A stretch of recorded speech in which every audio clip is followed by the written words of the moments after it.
Hey, look, it's a Sony.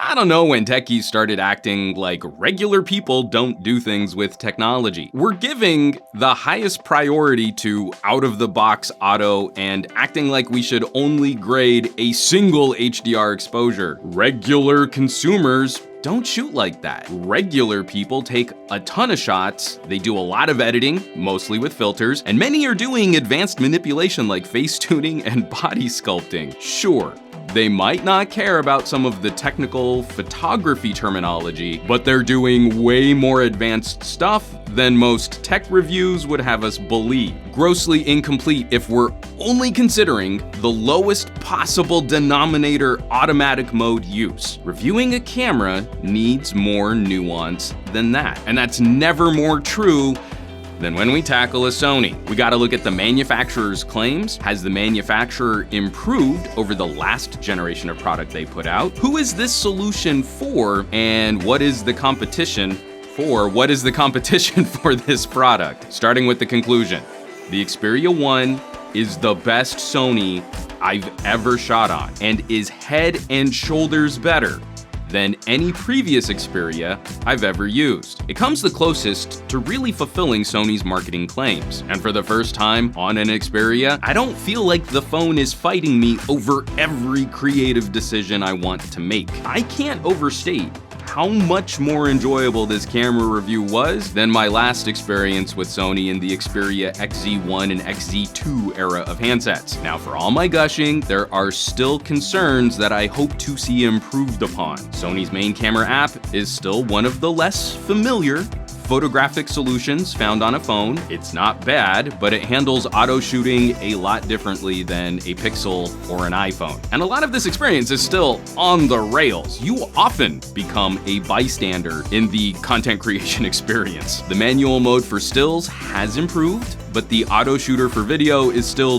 just literally one button. All you get to decide is when to turn on or turn off the recording and where you're pointing the camera. You can't even tap to focus. I would normally be ranting a bit at this point, but Sony is finally allowing more access to the camera API and RAW capture. And for video, a major focus for this phone is the new Cinema Pro app. From one generation of Xperia to the next, Sony used to be the most aggressively against any user control, now offering one of the best solutions for really making things with your phone, and it's available out of the box. It already feels like I'm reviewing multiple individual cameras, and Sony makes this a little trickier with an all or nothing approach to camera control. There's not a lot of middle ground. You either let Sony take the wheel, or you kinda have to do everything yourself. I'm very pleased with what I got out of this shooter in most situations.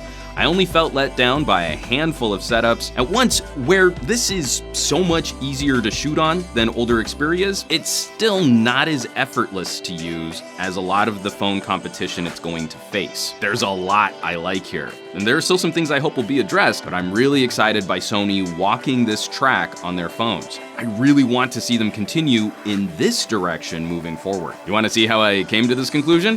Of course you do.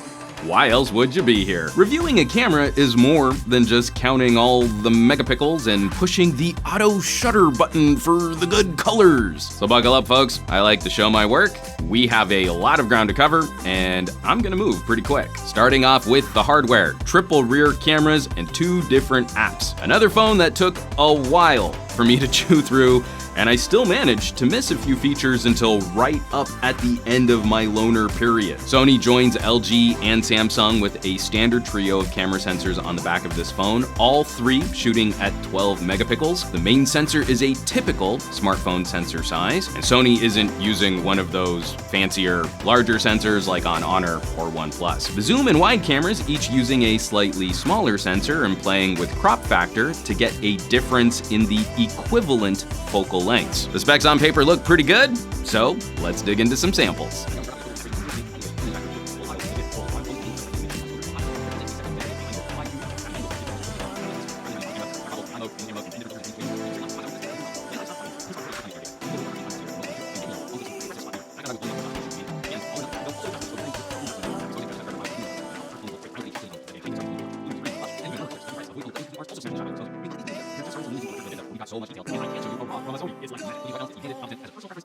So there we have it, folks. Sony steps up in a big way on the Xperia 1. I'm glowing a bit more here than I might be on a competing handset, because honestly, expectations for a Sony camera were super low. I've always found their camera software frustrating to fight against, and it seems there's a very specific flavor of smartphone fan that likes how Sony cameras function. I'm not really one of those people. This second cinema app, though, is a huge pivot, dropping exactly the kind of features I care about right in my lap. There is still plenty to address. Quite a few quality of life improvements I hope Sony will tackle, but it's not often we see this kind of change up from one generation of phone to the next. At a time where some manufacturers are gutting features in their cameras, this is exactly the kind of premium phone differentiator I hope we see more of. As always, thanks so much for watching and sharing these Patreon posts. These camera deep dives are Patreon exclusive, so if you're watching this,